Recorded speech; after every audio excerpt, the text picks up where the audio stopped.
Hello, I'm here with Aengus Finnegan, who is the project coordinator for the Westmeath Field Names Recording Project. And Aengus has been doing some interesting work with his colleague this year, recently around recording minor place names on the Ordnance Survey historic maps. So Aengus, you might just explain what minor place names are and how this all kind of came about. Yeah, thanks, Melanie. So I suppose this came about because of the COVID restrictions for the last year and a half. We couldn't do our normal survey where we go out and collect names at community level. So we started to look at minor place names which occur on maps and in other documentary sources. So one of the most important sources would be the Ordnance Survey. And there are about 1,000 names which are what we call minor place names or non-administrative place names. So what I mean by that is names other than townland names and names of large settlements like towns and villages and so on. So these would be names of small little districts, crossroads, bogs, hills, all sorts of small features on the Ordnance Survey maps. Well, I might kind of just talk a little bit about the sources first. The maps we used were the Ordnance Survey First Edition 6-inch maps and the 25-inch, which would date the 6-inch date to about 1837 and the 25-inch to about 1913.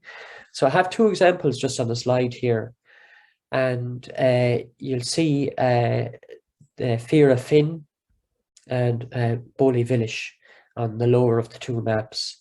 So there are two little small districts named places within a townland called Toherstown near Lough Valley.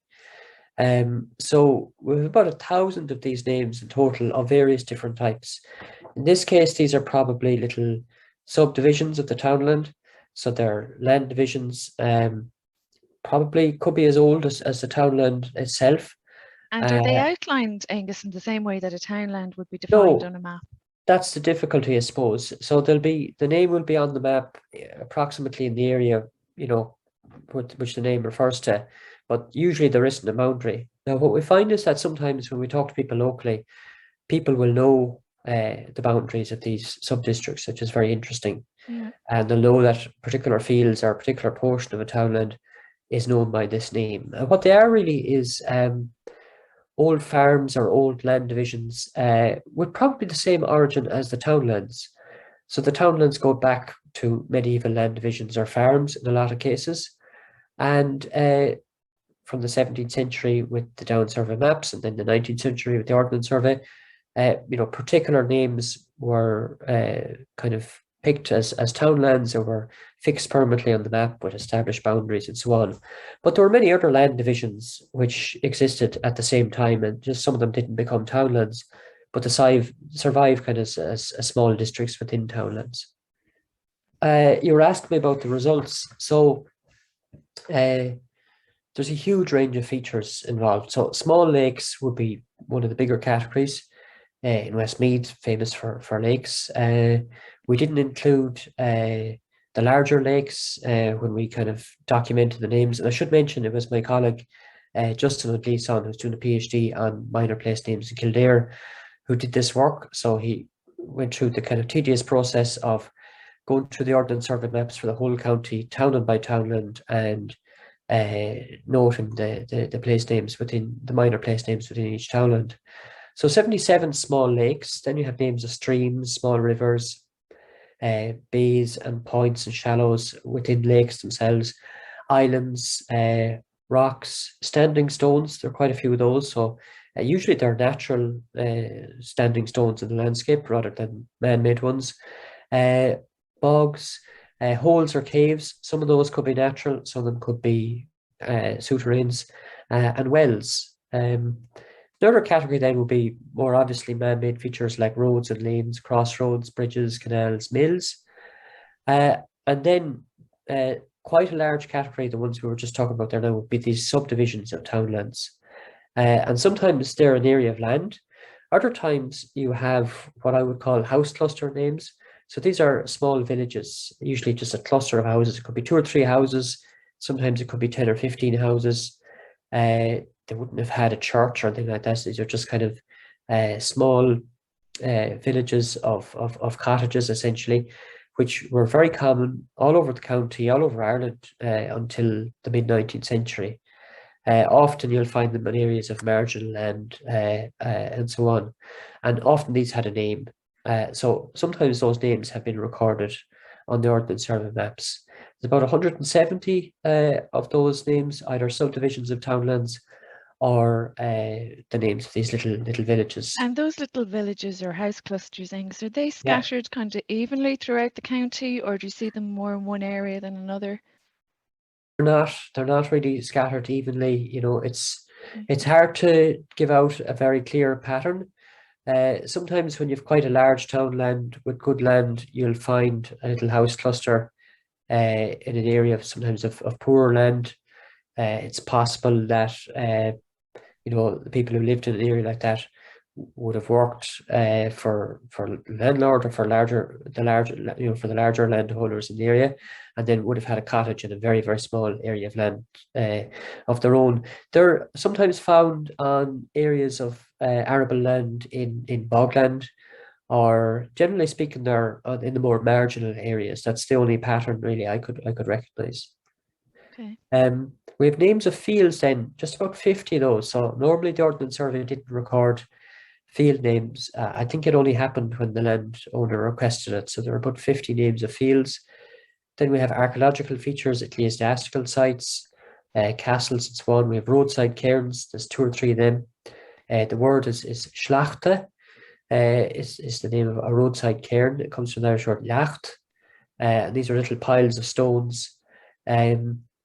I don't know the full significance of them. Perhaps they were part of pilgrimage routes. We're not entirely certain, but there's a few of them scattered around the county. To give you an idea of what's meant, if you've ever been to Lough Derg or sites like that, there will be a terrace or a particular circuit that you do where you say a prayer at a little cairn of stones at different parts of the site. So there's something like that. And we don't really know the full significance of them, but they certainly survived as named features into the 19th century. So they're more of a cultural feature then, rather than a roadside waymarker or distance point. Yeah, but some of them have become place names. So there's one in Drumraney, which I actually found on a register of dog licenses in the 1860s, where people had to give their address. One family had given their address at Schlachte because their house was right beside where this actual cairn was. And now that name is used as kind of a nickname for that family as well. They're known as the Schlachtas. So yeah, they were kind of a cultural feature, but also, because they were fixed in the landscape, were place names as well. Most numerous then would be the houses. Usually big houses. They're often named after the townland, or sometimes they have original names of their own, and it's about 272 of those. Aengus, could you talk a bit about the field names that are recorded on the Ordnance Survey maps? Yeah, so there's about 50 names of fields and other enclosures. The most numerous would be the fox coverts, and most of these are first recorded on the 25-inch Ordnance Survey 25-inch maps. So they're probably mid-19th century, late 19th century in date.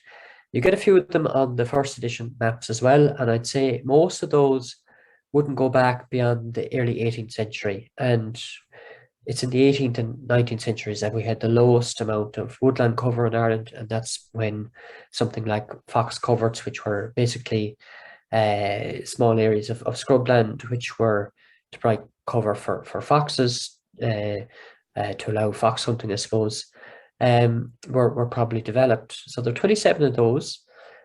We've fair greens. Some of those are in small towns where you'd expect them, but you also get them in rural areas like Emper. So there were, fairs in different parts of the county. Deer parks, they would be associated with estates in most cases, 6 of those. Race parks, of course, horse racing, very strong tradition of horse racing in the county. 2 of those on the Ordnance Survey maps, but I know there are more because we have collected a few. And, of course, sometimes point-to-points and race meetings would move around in different places, but the name would often remain, the place would remain known as the race park long after the races had moved to a different location. Bleach greens, usually bleach pronounced bleach in field names. So we've collected quite a few of those, just 2 of them on the Ordnance Survey map. We've collected quite a few of those in our own survey. So this is where linen made from flax would have been bleached white. So, the cloth would have been laid out on the ground. And it seems that it was quite an important industry in the 18th and 19th century because it does survive in a lot of field names. So that's where I suppose the Westmeath Field Names Recording Project is adding more information. So where the Ordnance Survey might suggest there's only a couple of places where linen is produced, the field names and other sources will tell us that it was more widely produced. Yeah, off the top of my head, we've definitely collected 9 or 10 bleach greens, Yeah. So church parks then, they're interesting. They're both actually medieval churches or church sites. One of them near Páirc, there's almost nothing remains there except a few dressed stones. So, the field name is quite valuable there. One priest's park, a Sam's park, I don't know who Sam was. Town parks, there's a few of those. They're usually land within the urban area. So it probably would have been used for gardens and so on. A horse park and a castle field. So there's fair variation. They're mostly English names. They're almost all English names. One interesting one I'd like to look at here is Limekiln Park. So very, very, very often when we're out collecting names at community level, we get fields called the Limekiln. It's usually pronounced Limekiln. Now there's just one that I know of on the Ordnance Survey maps, and this one is from Bunown near Glassan. And you can see that the field name is written in here, Limekiln Park. And you can see the actual symbol for the Limekiln in the bottom center of the map there. So it's a circle with a dot which shows the actual entrance to the Limekiln. So where they would have the air would have been allowed in to burn the kiln, to set the fire, and then I think they used to rake the lime out through that entrance as well. And this one, I actually got a chance over the weekend to take a photograph. It's in a poor enough state now, but you can still see, the stonework. You can see this big lintel here, and if you had a look in, it goes back in about 2 meters or maybe a bit more into the hill. So that's the fire would have been set there, and then all the material would have been loaded into a pit above this kind of entrance. Fuel and stones and so on would have been burnt to create lime, and they were really, really important in the past before chemical fertilizer and so on. So again, one example on the Ordnance Survey maps, but we've probably collected 20 or 30 lime kilns in our survey. So it's very interesting how many examples we've come across. Yeah, so another interesting one on the Ordnance Survey maps are sheep walks. And these are features which probably predate the modern field system that we have now. Sheep walks were large ranges for sheep and basically kind of enclosed areas of rough land, maybe that wasn't suitable for tillage. So we have 4 examples in Westmeath, and they're all in the same area. They're all around Kildare, Ballymore kind of area. One is about 32 acres in it, and it's now divided into 2 fields. And then there's another one in the townland of Clare, fairly nearby, which originally had over 200 acres in it, and that has now been divided into 25 different fields. So the sheep walks are no more. They've been divided into fields, as most of the landscape has. But they're a really interesting feature, and I remember reading there was a traveller travelling from Moat to Athlone in the late 18th century, and he described how most of the land was laid out in sheep walks at the time. So essentially large divisions. There might have been a small enclosure somewhere there, so the sheep could be put in at night. So they're kind of relics of an older system of enclosing the land. It's, a less intensively enclosed landscape, I suppose. And as I said, there were probably areas that weren't suitable for tillage. So a few of them survive, and I wouldn't be surprised if we might pick up a few more names like that. It would be strange that they'd be only concentrated in one part of the county. So that's something we'll have to watch out for. Were there other names you came across that relate to older land uses or farming practices that might have changed since? Yeah, well, there's another example actually, Beating Park. Bunown, Glassan. Now, usually that word I think would have been pronounced something like Bacon, and this refers to the practice of pairing and burning, which was common in the 18th to 19th centuries. So again, this is before the era of chemical fertilizer. You had a huge amount of tillage, huge amount of population pressure, pressure in terms of access to land. So one of the ways they had of fertilizing the land was that they would literally pair the scraw or the top surface of the land, put it into a heap, dry it, and then burn it. And then when the land was tilled, they would spread the ashes on the soil as the seeds were being sowed for the crop. Usually potatoes, sometimes barley, oats, and so on. And usually they'd get a better yield in the first and maybe the second year after they did this. So this was common all over Ireland, and it was referred to, as I said, as Bacon. It's an English word, common in the south of England, common in places like Devon, and it seems to have come into use in Ireland in the 17th century, and it was actually borrowed into Irish as well in two ways, as Beitine and also as Beital, and you get place names in the Gaeltacht and in different parts of the country in the Irish form as well. So it's a really interesting name, one that you wouldn't kind of understand without looking into the background, and it's even I think there's a couple of examples in Westmeath. They have this example on the Ordnance Survey map.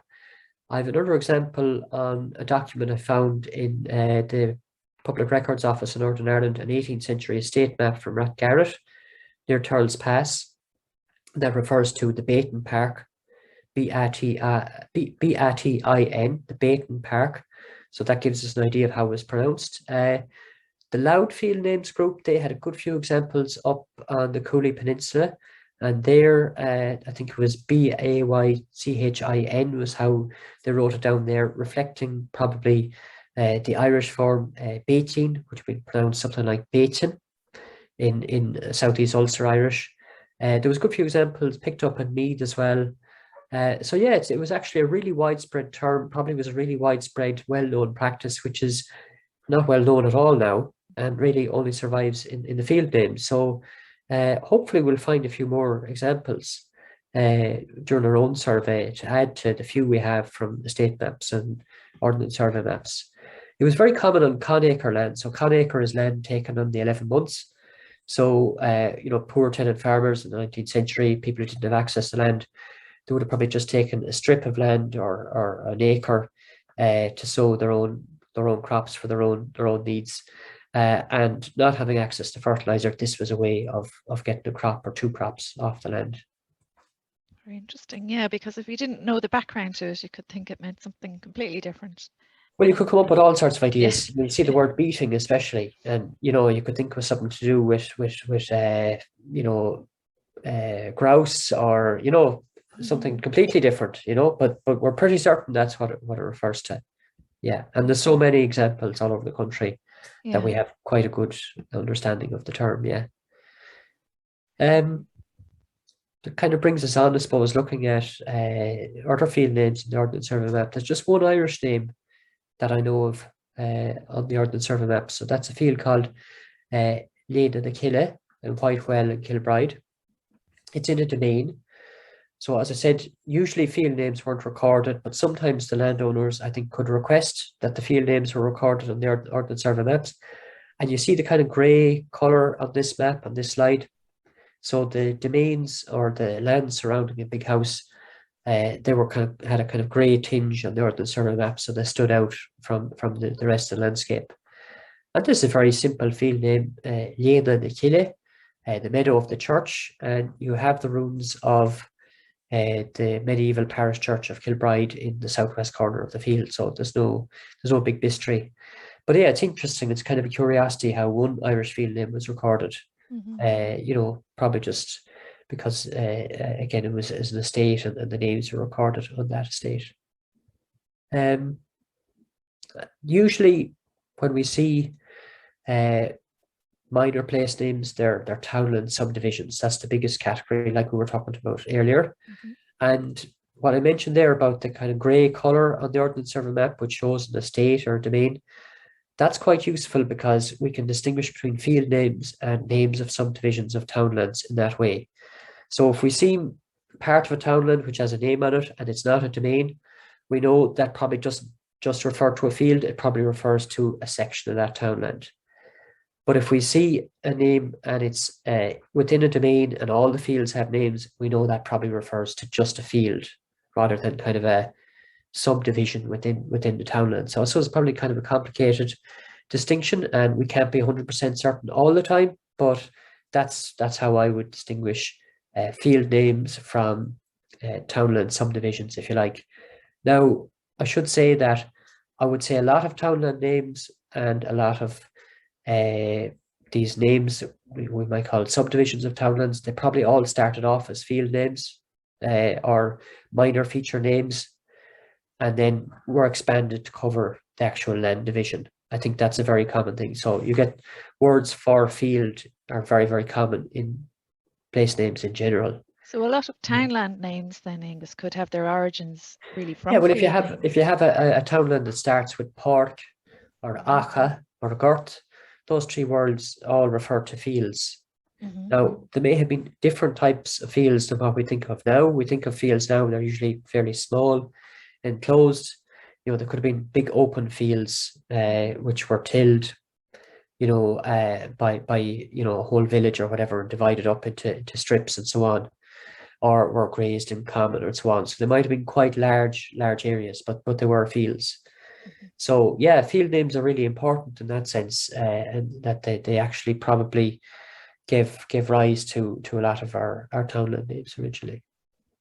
Good. I suppose then we're talking about those type of names. We also have the hamlets or the Bailche in Irish, the small clustered settlements. And I just have one example here, which I think is fairly typical. So this one is in the townland of Bhraoin near Ballymore. Looking at the way it's spelled on the map, you'd probably say it's pronounced something like Gortna. There's about, I think, 5 houses shown. It's a small area of kind of arable land right next to a bog, and it's described in the Ordnance Survey name book as a village. It is small and insignificant, and I think this is a really typical example of these type of named settlements on Ordnance Survey maps. So just a small few houses on kind of a marginal piece of land right on the edge of a bog. I think that was important because some of these settlements, I think they were dependent on cutting turf and selling turf for part of their income. There may have been people who didn't have access to much land. Yeah, there are quite a few of those. And interestingly, we do record quite a lot of those names in our own survey from community groups. Often those villages will be abandoned now, people would still remember who lived in them in the past. Most of them disappeared in the mid-19th century, but some of them continued, or maybe 1 or 2 houses continued to be occupied up to fairly recently, often 40, 50 years ago. So yeah, they are often places that are pretty well known locally. Some of them are recorded on the Ordnance Survey maps, but not all of them. And this one, as I said, it probably started off as a field name as well, because the first part of the name is Gurt, which is Irish for field. And the second part seems to be Gurtna, perhaps the tide field. And the way it's spelled in English, Gurtna suggests it was pronounced something like Gurtna in Irish, which we might expect something like that in Connacht Irish. So it's telling us a little bit about the dialect of Irish that was spoken in that part of Westmeath in the past. So there's actually quite a lot you can tell from these kind of names. So it's one I'd like to do a bit more investigation of. And think it'd be probably a good project to look at those names as a category based on what we've collected at community level, but also what's on the Ordnance Survey maps. Yeah. Now, we've a couple of curiosities here near Ballylallagh.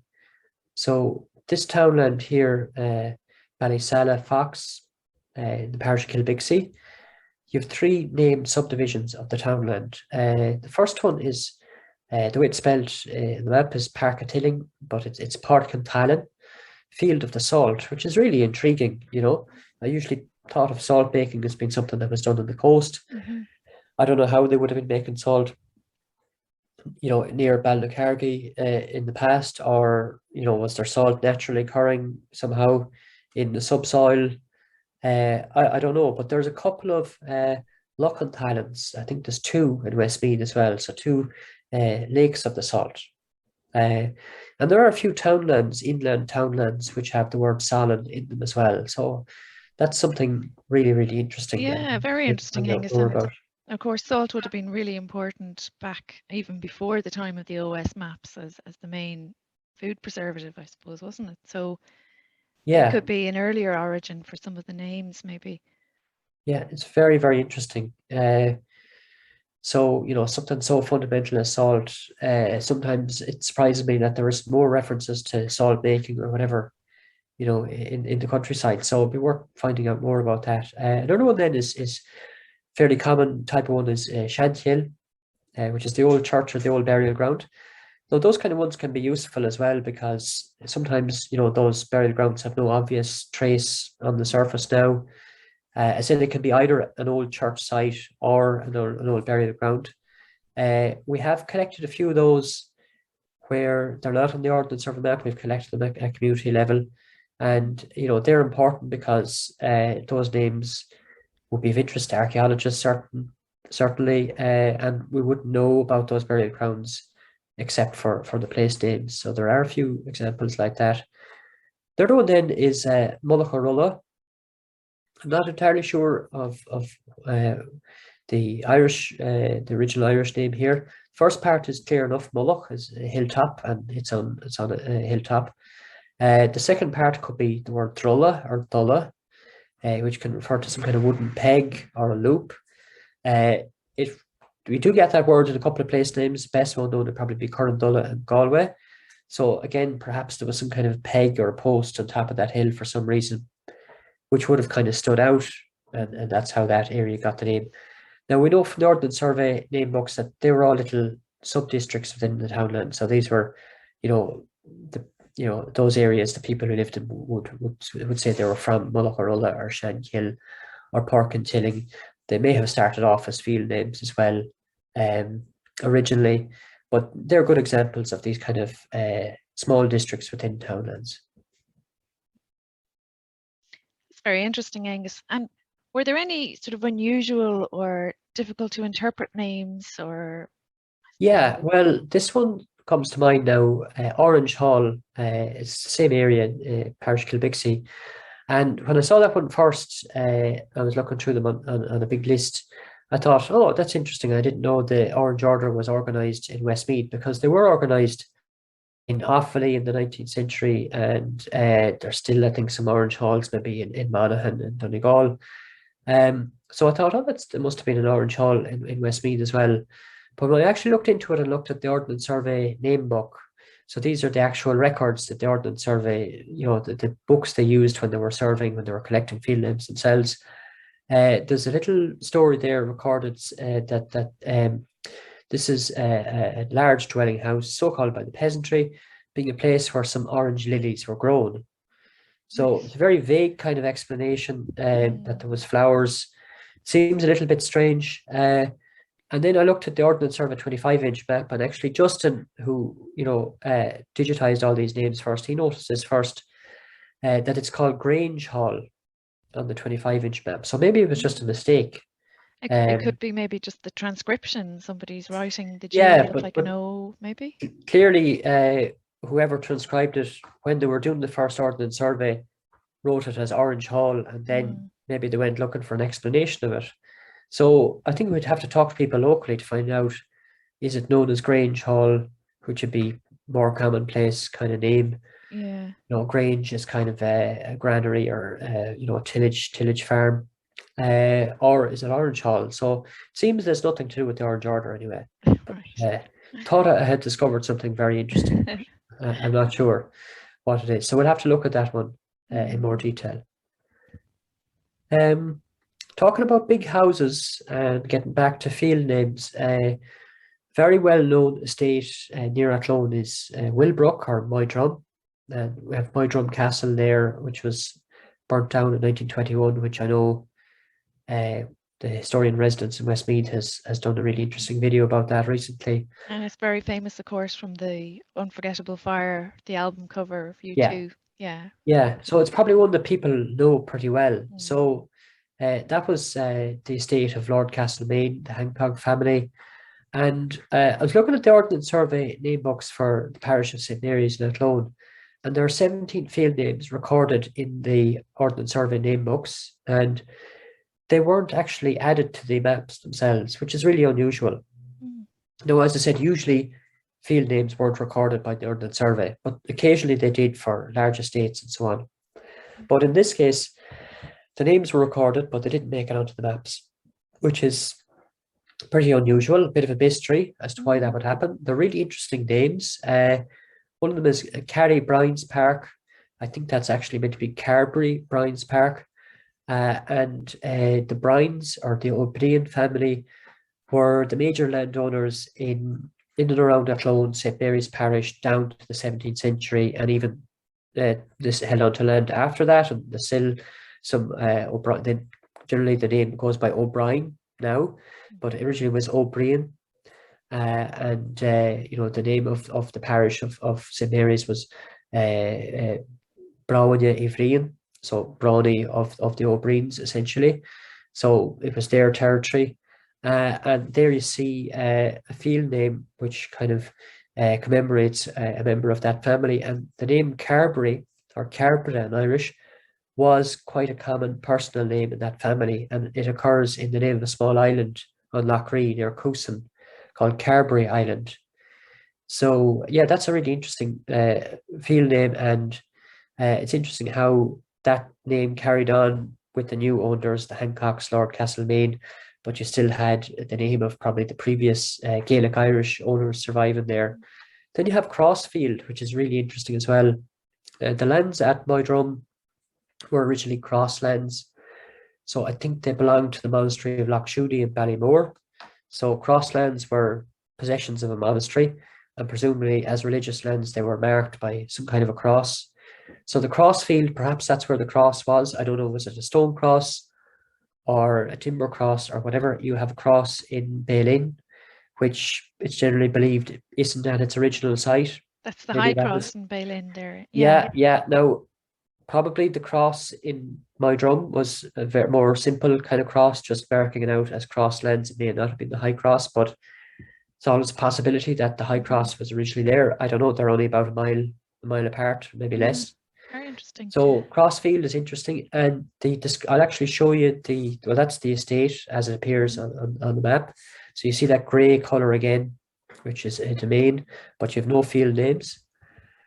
But this is the manuscript Ordnance Survey name book. So here we have a field name, Ahabui, so the yellow field.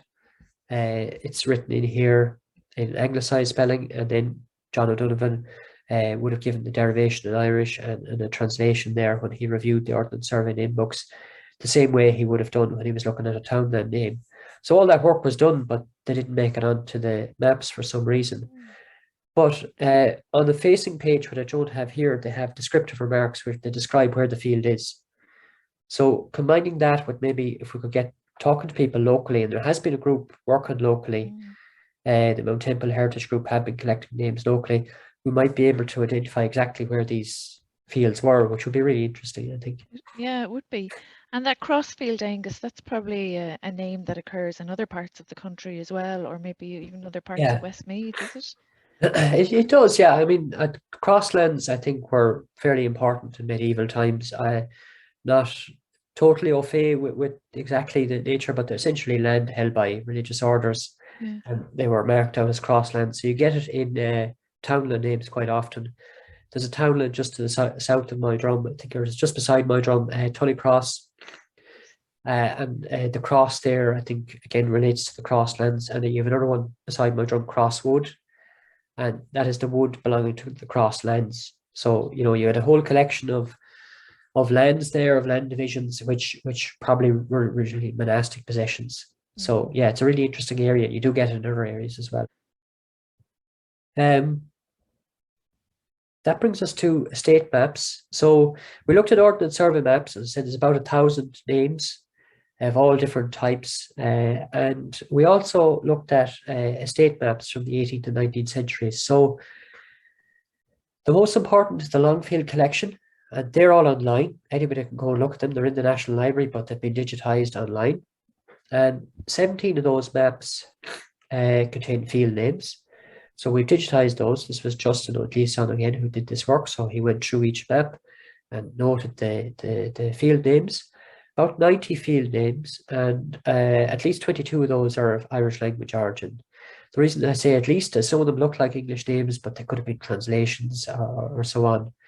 I know of an example in Scotland where somebody has looked at maps of this type, and lots of the names appear to be English names, but when he compared them to the Ordnance Survey, who are maybe more particular, more conservative, they tended to record the Irish forms, they didn't tend to translate names.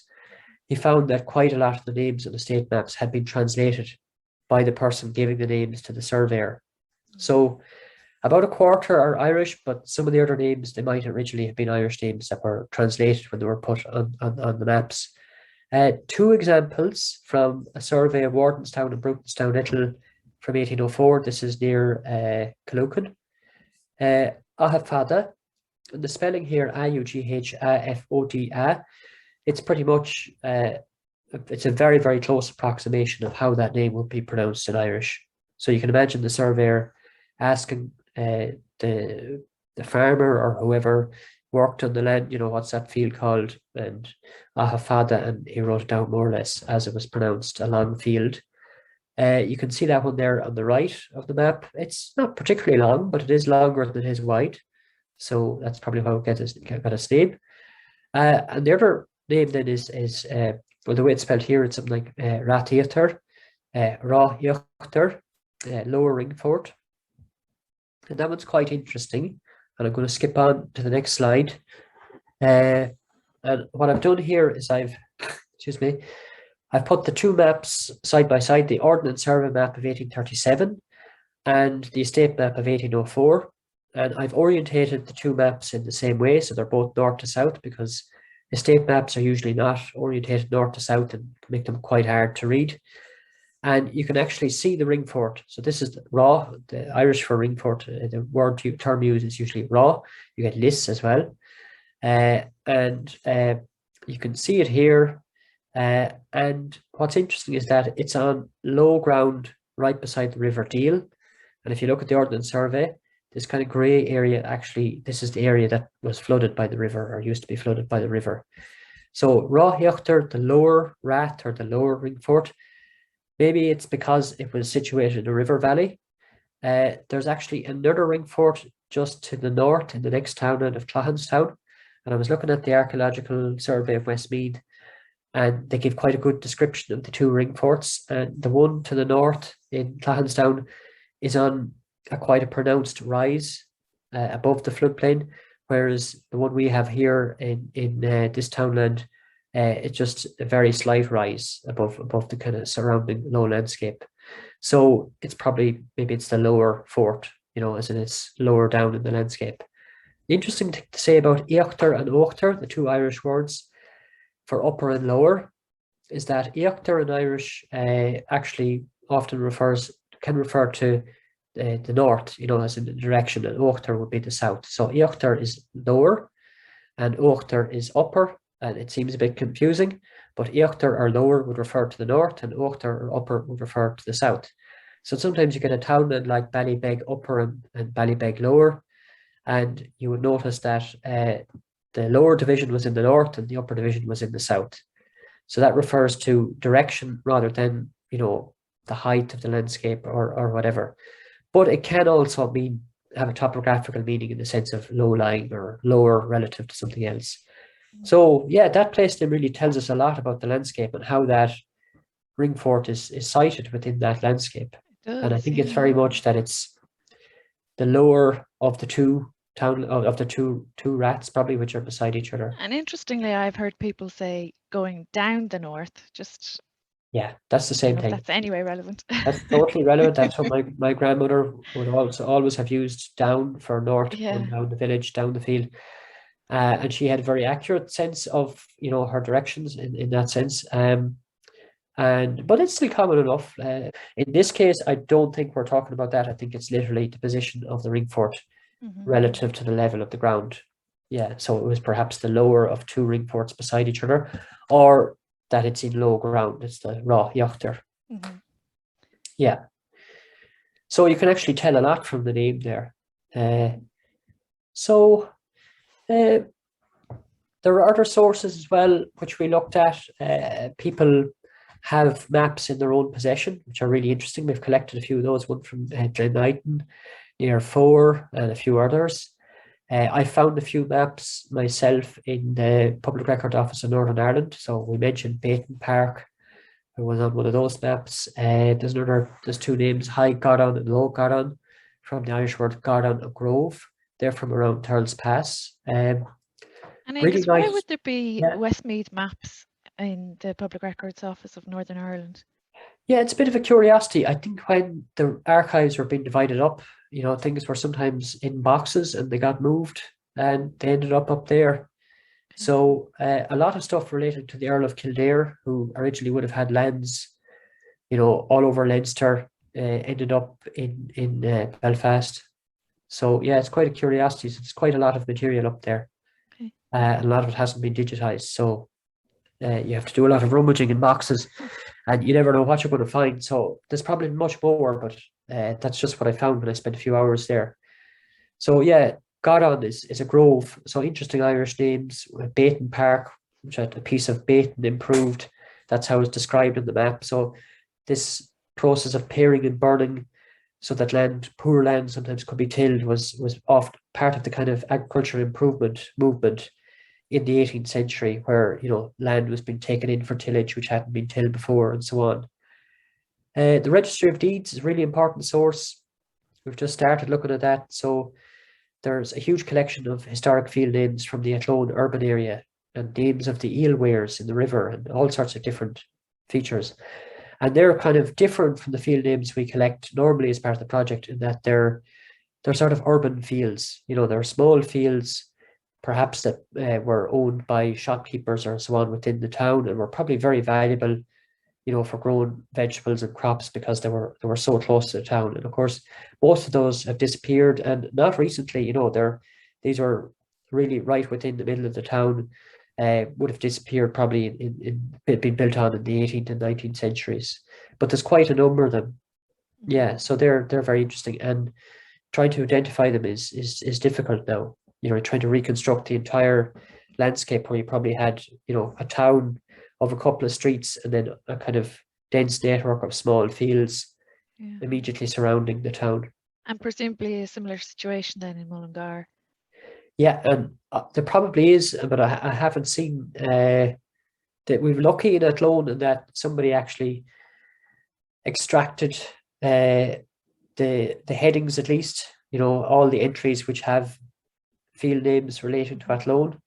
I'm trying to think now, it's gone back. Billy English, who is actually the founder of the Old Athlone Society, it's his typescript which is in the library. But he was working from another source. A very, very tedious process of going through all the legal documents to extract all the names. I don't know if somebody has done that for Mullingar or not, but I'm sure the same type of fields existed around Mullingar as well. So yeah, very, very interesting. And whether any local knowledge survives of those names, I don't know. It would be interesting to find out, wouldn't it? Yeah. So Aengus, that's been really interesting and quite a run through on the work that yourself and Justin have been doing there. And I think it'd be interesting to hear from people if they have comments or queries in relation to any of that. And of course, if people still want to get involved in recording field names in their part of Westmeath, we'd be delighted to have them get in touch. We're very active on Twitter, so people are on Twitter. They can follow us there at namesfield, and information on the project is on the website aengusfinnegan.ie/field names. You can also download our record sheet if you want to get involved, and there are two booklets outlining the results for the first 2 phases of the project. They're 2 kind of illustrated 10 or 15 page booklets. They can be downloaded as a PDF on the website. So we would really like to see people get involved. So all the information is there. If people want to have a look and get in touch if they're interested. They can email me or at Aengus.Finnegan@ul.ie, or they can get in touch with yourself in the council. Yeah, that's heritage@westmeathcoco.ie. And just to say thanks as well to the people who have still been collecting names, despite the lack of meetings for the last 18 to 20 months. We have managed to collect names through Zoom meetings, and I've been going out and talking to people individually, but it's been difficult, you know, but we have managed to keep going, and we hope to keep going. Yeah, and some people have been sending in names by post and email, so we'd encourage that as well if you're still interested. Thanks, Aengus. Thank you. Okay, thanks very much, Melanie.